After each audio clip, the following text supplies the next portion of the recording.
მე მივეკუთვნები ქალების იმ კატეგორიას, რომელმაც თუ მოახერხა და დილით პირი დაიბანა და დამატენიანებელი წაისვა სახეზე, გონიო რომ საკუთარ თავს ზედმეტად მიხედა და რაღაც ქედმაღლური უპირატესობით უყურებს სამყაროს.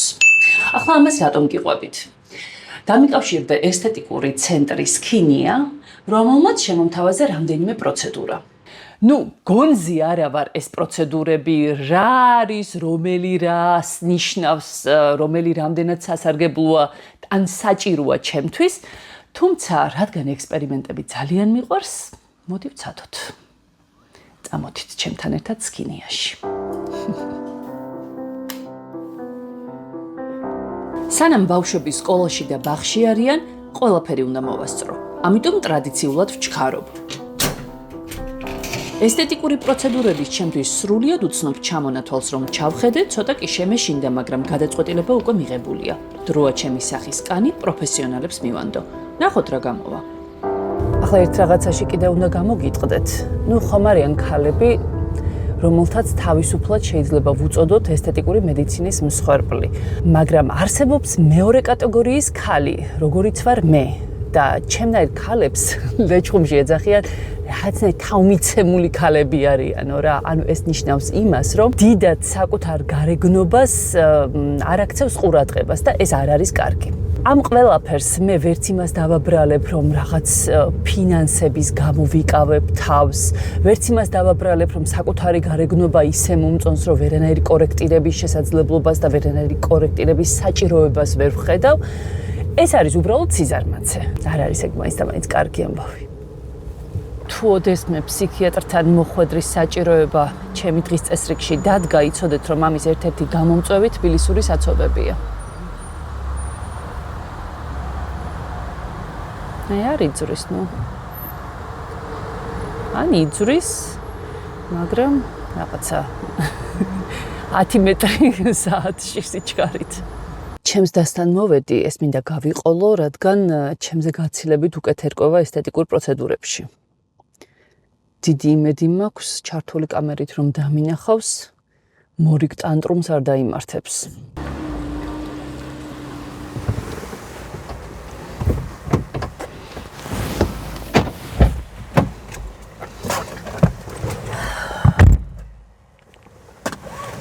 ხმა რა მოუღია, ესე იგი ყველაფერი კარგათაა. იცოდი შენს უბანში აქ საბურთალოზე ლორდ კიფაინძის 18 ნომერში ესთეტიკის ცენტრი სქინია რომ არსებობდა. ახლა მანდ მივდივართ? დიახ. დავეთით. გაგვიმართლა ამ უბანში ამ დროს საცობი არ არის, ამიტომ დანიშნულების ადგილას მალე მოვაღწიეთ. ესეც ესთეტიკის ცენტრი სქინია. ცოტა ადრე მოვედით.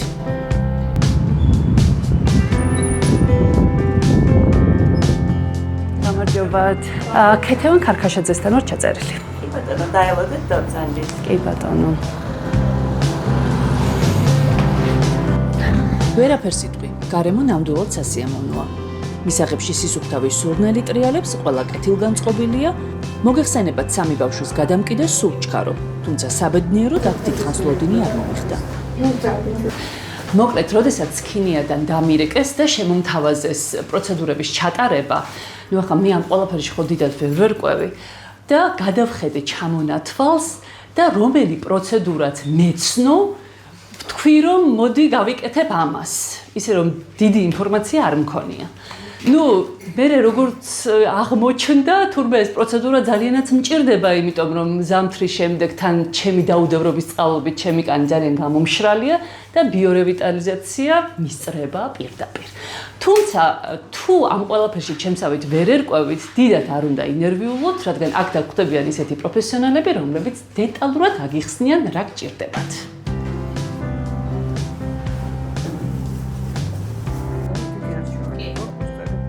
კანს ატენიანებს ყველას, წვრილი ნაოჭები მეაქვს.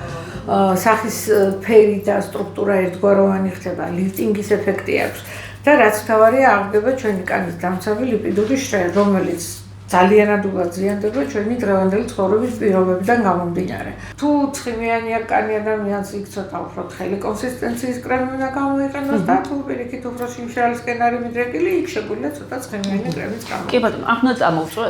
ისეთი კომფორტულია ახლა ამ შეზლონგზე წამოწოვა. ხომ გახსოვთ ის ანეკდოტი სამიშვილის დედა რომ ფსიქოლოგთან მიდის და არაფერი არ მაწუხებს, უბრალოდ წამოწოვა და დასვენება მინდაო. დაახლოებით იგივე ვარიანტი. აი წამოვწვევი, დავისვენებ და რაც უნდათ ის გამიკეთო. ასე მოხდა, რომ ბიორევიტალიზაციაზე მოსულმა საბოლოოდ ბუსტერის გაკეთება ვარჩიე. რატომ ბუსტერი? დაისვენებს თქვენი კანი, წარმოიდგინეთ, რომ დაიწყებს სუნთქვას. ესთეტიკური ცენტრი იქნება ეს თუ სილამაზის სალონი. ორი კრიტერიუმით ვცდილობ, რომ შევარჩიო. პირველი ეს არის ჰიგიენა, უნდა იყოს დაცული, იმიტომ რომ მაქვს ჩვეულებრივი ფობია, რომ რაღაც ამს დავიკიდებ და მეორე ეს არის ის, რომ რაღაც ზედმეტი არ მომივიდეს და არ დავემსგავსო რაღაც ხელოვნურ თოჯინას. ხო და ასე რომ ჩვენთან ზედმეტი არ მოგივათ. დეტალური განმარტებების შემდეგ შერჩეული პროცედურაც დაიწყო. ეს არის გლიკოლის პილინგი, ჩემი საყვარელი პილინგი.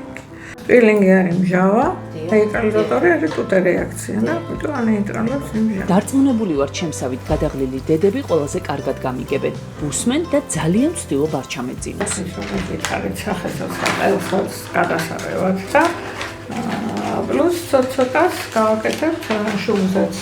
ეს არის ჰიალურონის მჟავა, რომელიც ატენიანებს კანს, ყვებავს, წვრილი ნაოჭები მიაქვს, მიმიკური ნაოჭები სიღრმეს დაკარგავს, რა თქმა უნდა, მიმიკური ბოტოქსის გარდა არ წავა ბოტოქსის გარეშე, თუმცა სიღრმეს დაკარგავენ. კანის ფერი უმჯობესდება, სტრუქტურა უმჯობესდება, უფრო ერთგვაროვანი ხდება, ერთის და მეორეს. და რაც თავარია, ჩვენი სახის დამცავი ლიპიდური ჟრე აღდგება. შედეგს წესით ძალიან მალე ხედავ ხოლმე, სადღაც 2-3 დღეში უკვე ჩანს შედეგი.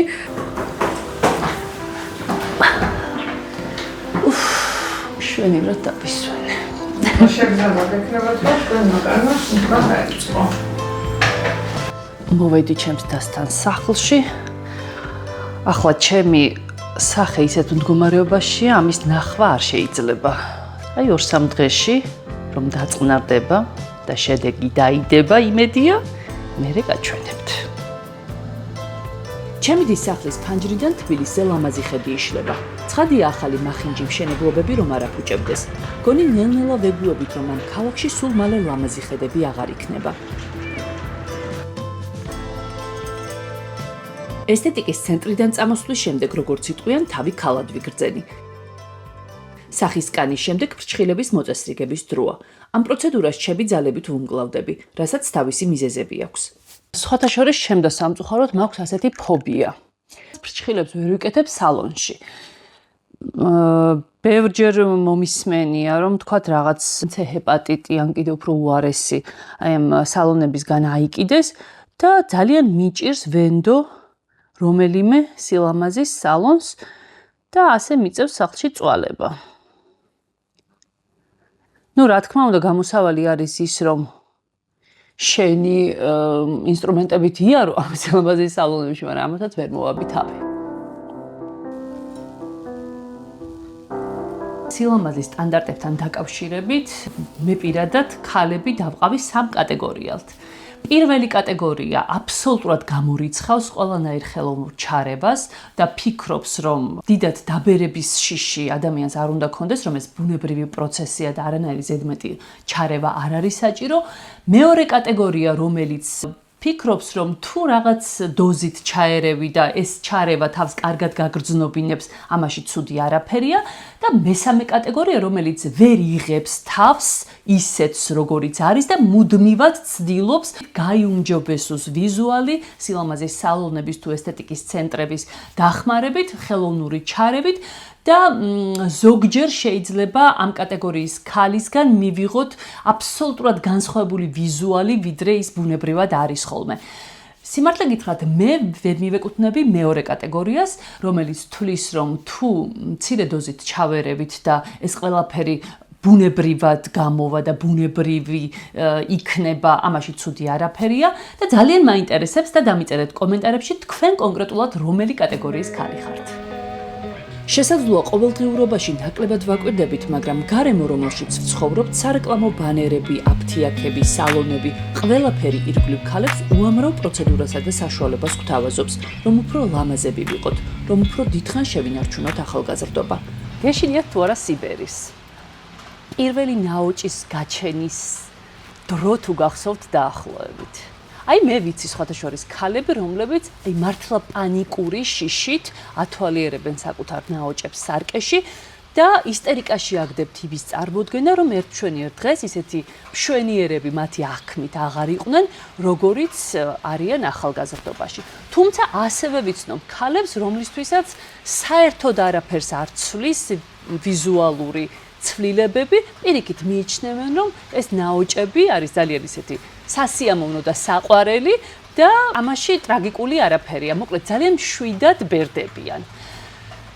ჩვენ საზოგადოებას აქვს სილამაზის სტანდარტები, რომლის დამორჩილებასაც გვინდა თუ არ გვინდა, ქვეცნობიერად თუ გაცნობიერებულად მაინც გვაიძულებს.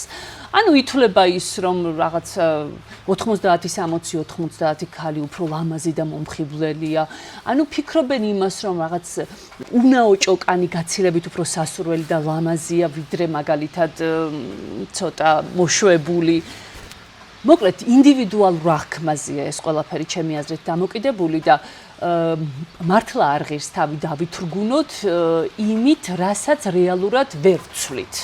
ანუ დაბერების პროცესი არის აბსოლუტურად ბუნებრივი მოვლენა და როგორც არ უნდა მოვიკლათ თავი და რა პროცედურებიც არ უნდა ვიტაროთ და რა ინექციებიც ამას ვერ შევცვლით და სტრესის მეც არაფერს მოგვიტანს. მართლა არაფერი ცუდი არ არის იმაში, თუ სიამოვნებას განიჭებს საკუთარი თავის მოვლა აი ამ ფორმით, თუმცა ვფიქრობ, რომ ზედმეტად ორიენტირება ამაზე, ზედმეტად ფიქრი მუდმივი, რომ ვაიმე, ხა ნაოჭი აქ არ გამიჩნდეს და რაღაც აქ ხაზი არ დავინახოთ ასე შემდეგ.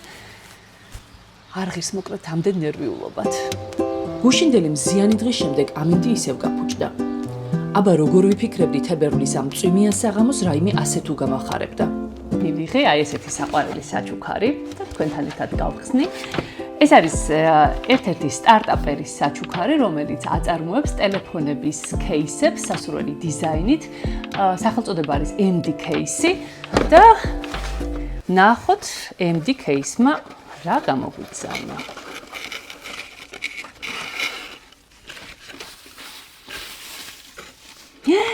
ვაიმე! ნახეთ რა მაგარია! ულამაზესია! ძალიან საყვარელია და ძალიან კარგი ხარისხის.